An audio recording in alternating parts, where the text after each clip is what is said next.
Gente, a graça e a paz de Cristo para todos.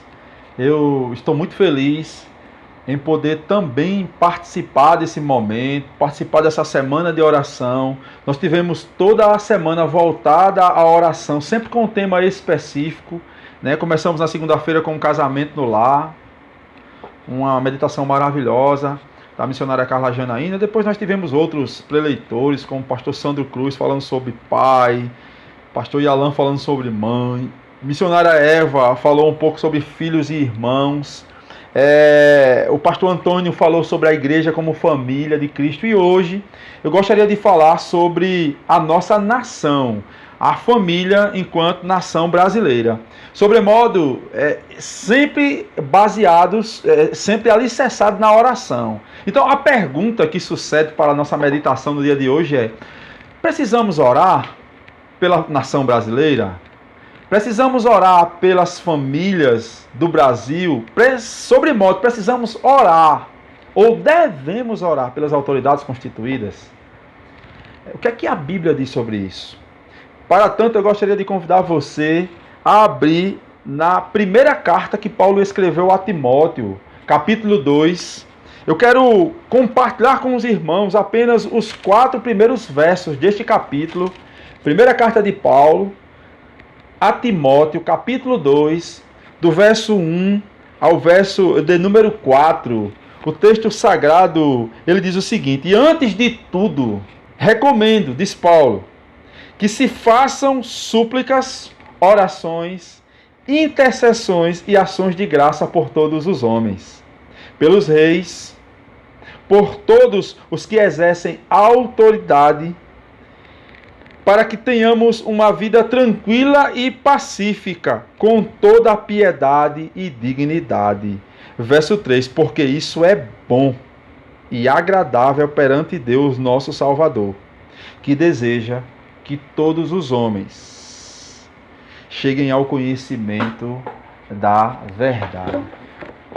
Meus irmãos, eu acho que no contexto em que vivemos, é muito relevante tratar desse tema. Por quê, pastor? Você pode perguntar. Porque hoje nós vivemos em uma crise política sem fim, em uma crise política sem precedente. Pessoas de um lado e do outro lado se degradiam, brigam, insultam.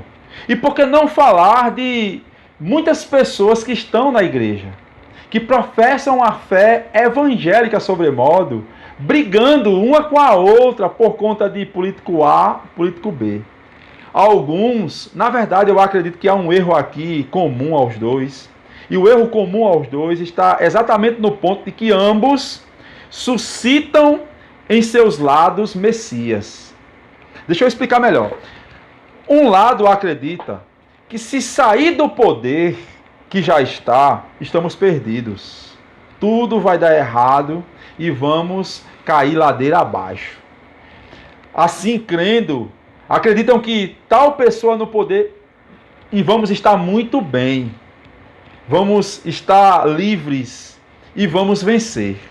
Outros acreditam que se tal pessoa não sair do poder e pessoa X ou Y não assumir o poder, tá tudo perdido, nada vai dar certo. E aí o ponto comum entre os dois é que ambos suscitam um líder messiânico, né?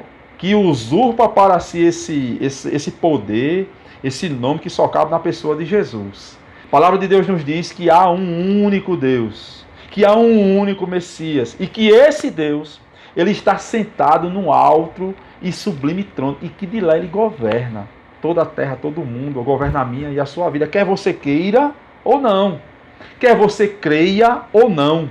A Bíblia diz que há um Deus soberano, e esse Deus governa a nossa vida. Assim sendo, nós vamos chegar ao nosso destino final. Pela providência de Deus, todos nós vamos chegar ao nosso destino final. Então, independente de A ou de B. Contudo, neste dia, eu quero suscitar aqui a você, eu quero pedir a você e ensinar, assim também a igreja, a cada um de nós, o que o apóstolo Paulo ensina à igreja de Éfeso, sobremodo a pessoa do pastor de Éfeso, Timóteo. Os irmãos sabem que Paulo pastoreou Éfeso por 3 anos. Ensinou a doutrina, deixou uma igreja estabelecida e para dar adiantamento ao seu chamado missionário, ele sai daquela igreja 3 anos depois, deixando ali o jovem Timóteo como líder, como pastor. Tempos depois, alguns vão dizer que 8 anos depois aproximadamente, ele escreve essa primeira carta a Timóteo, ensinando e trazendo algumas admoestações àquela igreja amada, fundada pelo apóstolo, e instruindo a igreja no evangelho que foi ensinada quando Paulo era pastor. E é interessante que no capítulo 1, Paulo vai falar dos falsos mestres, dos homens que estão de algum modo tentando usurpar, tentando na verdade mudar o evangelho pregado por Paulo. E Paulo vai trazer uma advertência contra esses falsos mestres, ensinando a Timóteo como deveria proceder. No capítulo 2 que estamos, Paulo agora vai falar das instruções do culto. Impressionante. Paulo vai dar algumas instruções sobre a adoração. E olha, irmãos, como é que Paulo começa. Como Paulo inicia a instrução sobre a adoração para com aquela igreja. No verso que lemos, no verso 1, Paulo diz, antes de tudo. Preste atenção aqui, gente. Essa expressão, antes de tudo, ela é exatamente como a NVI traduz. Antes de qualquer coisa. Paulo quer chamar a atenção dos irmãos. Antes de qualquer coisa, prestem a atenção. Paulo continua. Recomendo a vocês que vocês façam súplicas, orações, com intercessões e ações de graças. Por quem? Por todos os homens. Perceba que Paulo traz aqui 4 adjetivos falando acerca da oração. Paulo diz súplicas.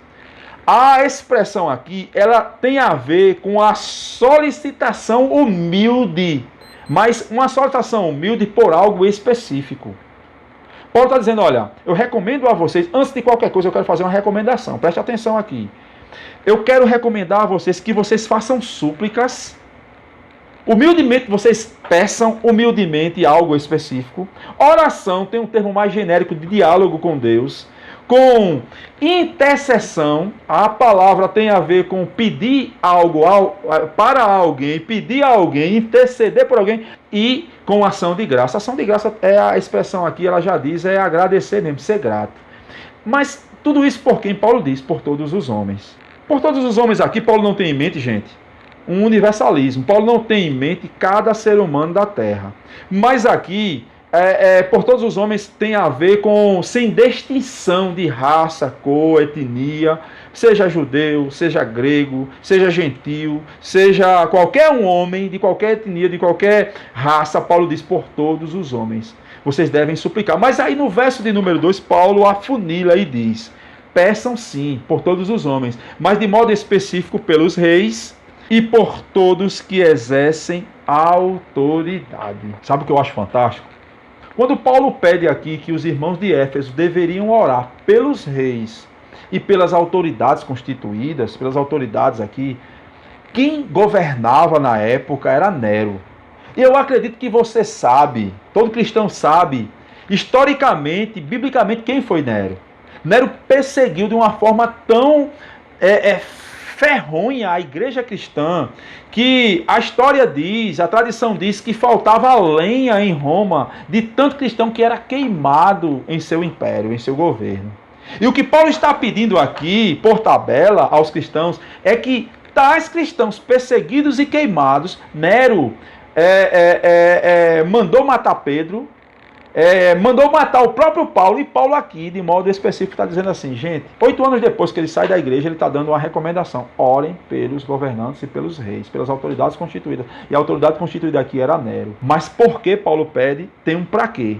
Paulo diz, para que tenhamos uma vida tranquila, pacífica e com toda a piedade e dignidade. Calvino faz um comentário aqui, dizendo que essas autoridades constituídas, elas são autoridades levantadas pelo próprio Deus dentro da sua providência.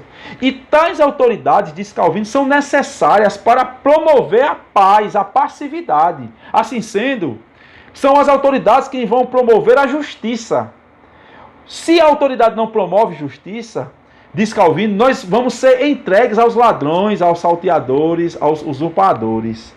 E Paulo, ele tem exatamente isso em mente, para que tenhamos uma vida tranquila, pacífica, com toda a piedade e dignidade. Mais 4 adjetivos aqui que corroboram para uma finalidade. A finalidade de uma vida cristã, de uma vida de oração, de uma vida de intercessão. Tranquilidade, passividade, piedade e dignidade. E aí Paulo diz o motivo específico. Por que nós devemos orar assim? Paulo diz no verso 3, porque isso é bom e agradável perante Deus, que quer ou que deseja que todos os homens sejam salvos e cheguem ao pleno conhecimento da verdade. Mais uma vez, todos os homens aqui não é universalismo, mas é mais uma expressão voltada para sem barreiras de sociais. Todos os homens aqui significa gentios, gregos, judeus. Todos os homens cheguem ao conhecimento da verdade. Eu não quero me adeter à questão da salvação aqui, do verso 4, mas me adeter aos primeiros 3 versos no que diz respeito à súplica. Porque Paulo aqui, gente, ele solicita à igreja, ele recomenda à igreja, como diz no início do verso 1, que os irmãos deveriam orar, e orar antes de qualquer coisa, pelos reis, pelas autoridades constituídas, para que tenhamos uma vida tranquila, uma vida de paz, uma vida pacífica, uma vida piedosa e uma vida digna. Diante disso, eu quero trazer aqui algumas aplicações para o nosso dia e para a nossa semana de oração que está se concluindo hoje. Passamos a semana inteira orando pelo nosso casamento, orando pelos nossos cônjuges, mulheres, homens, maridos, esposas, foram tratados, mãe, pai, orando pelos nossos filhos, orando pela igreja como família cristã. E hoje eu quero conclamar você a orar pelas autoridades constituídas, independente e a despeito de A ou de B, independente se você concorda ou não, independente se você respeita a pessoa ou não. Eu gosto muito de um comentarista do texto, Warren Wiersbe, comentando o texto. Ele diz que mesmo que nós não tenhamos motivo para respeitar homens e mulheres que estão em posições de autoridade, devemos no mínimo respeitar o cargo que tais homens ou mulheres exercem. E ele vai além, não só respeitar, mas devemos orar por ele, porque essa é a vontade de Deus. O texto diz isso muito claramente no verso 3. É a vontade de Deus que assim o façamos. Porque é a vontade de Deus que todo homem tenha pleno conhecimento da verdade. Então, de modo aplicativo, a aplicação prática sugerida é a seguinte: tire um momento no dia de hoje para orar. E orar de modo específico pelas autoridades, pela família brasileira, pela pátria. Assim, coloque em suas orações os prefeitos, os governadores. Coloque em suas orações o governador maior, o presidente da República, independente se você concorda ou não.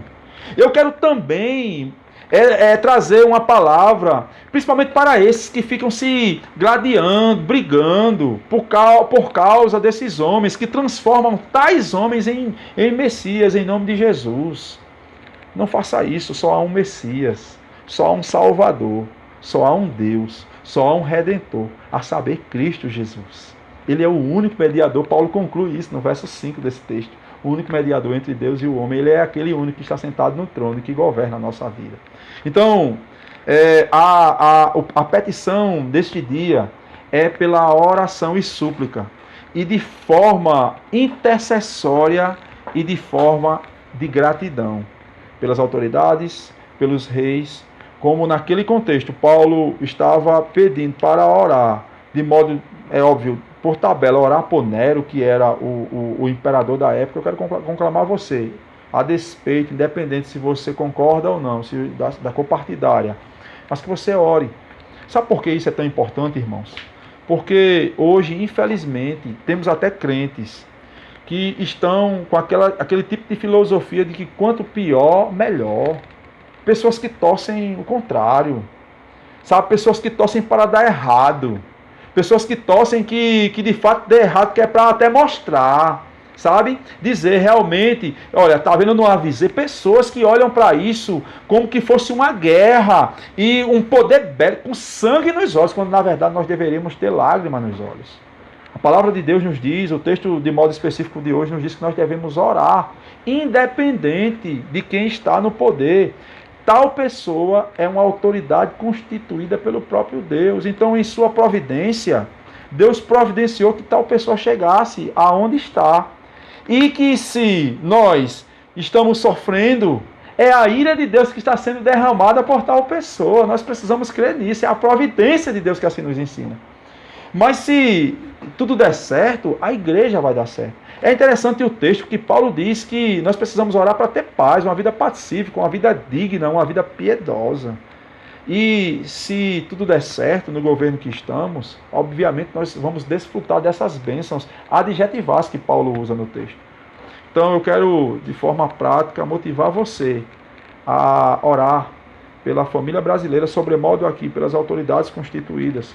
Você concordando ou não, você gostando ou não, mas eu admoesto você, assim como Paulo, assim o fez com os irmãos de Éfeso, a respeitar no mínimo o cargo que tal pessoa exerce. Eu não tenho um político de estimação, irmãos, e quem me conhece de perto sabe o quanto eu sou pacífico nesse sentido e sempre tento olhar dentro de uma perspectiva da providência divina.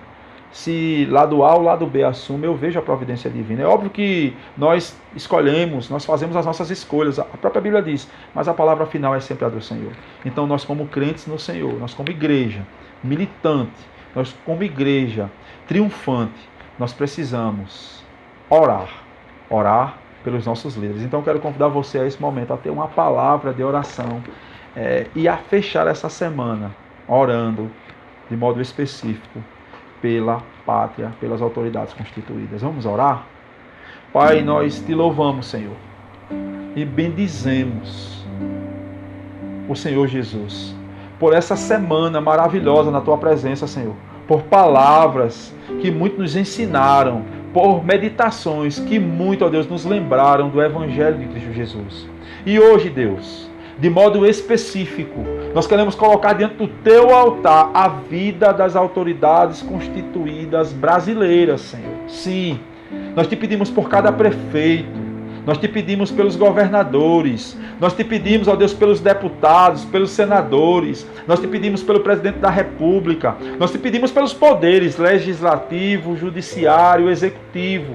Ó Deus, toma conta deles, Senhor. Que a tua mão poderosa possa derramar graça e misericórdia na vida desses homens. Que eles possam governar para o povo, Senhor. Que eles possam governar, ó Deus, com temor e tremor baseados na tua palavra. Ó Deus, em nome de Jesus, levanta homens, mulheres, Senhor, comprometidos com o Evangelho de Jesus e que, de fato, sejam tementes a Ti e coloca tais pessoas, Senhor, em posições estratégicas, ó Deus, na política, ó Deus, e no governo executivo do nosso Brasil. Abençoa a vida, Senhor, desses homens, abençoa a vida das suas famílias e que eles possam, ó Deus, trilhados por Ti, ter temor e tremor. Abençoa a Tua igreja, Senhor, para que juntos possamos assim orar por eles, ainda que sejamos perseguidos, possamos olhar para cada um deles como a tua mão providencial a cuidar de nós. Ó Deus, se tu conosco, perdoa os nossos pecados, nos dá, ó Deus, um dia de paz na tua presença. É o que eu te peço e desde já te agradeço. Em nome de Jesus, para a glória de Cristo Jesus. Amém. Que Deus abençoe você e que Ele faça em nome de Jesus a cada dia você a imagem e semelhança de Cristo Jesus. Fica com Deus e muito obrigado por tudo.